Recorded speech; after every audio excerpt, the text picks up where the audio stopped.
नाशिक शहरातील प्रसिद्ध बाफना ज्वेलर्सने TJSB सहकारी बँकेची तब्बल 38 कोटी रुपयांची फसवणूक केल्याचा धक्कादायक प्रकार समोर आला आहे।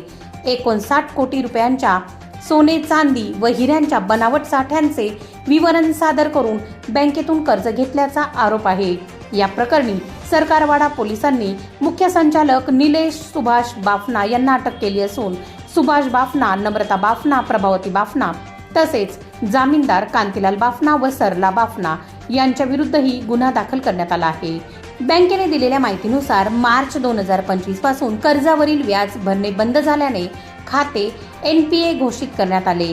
न्यायालयाच्या आदेशानंतर 3 जून 2026 रोजी दुकानाची तपासणी केली असता दाखविल्याप्रमाणे 59 कोटींचा साठा आढळला नाही। केवळ 25 कोटी 19 लाख रुपयांचे चांदीचे दागिने सापडल्याने फसवणुकीचा प्रकार उघडकीस आला। या प्रकरणाचा पुढील तपास आर्थिक गुन्हे शाखेचे पोलीस निरीक्षक संतोष नरुटे करत आहेत।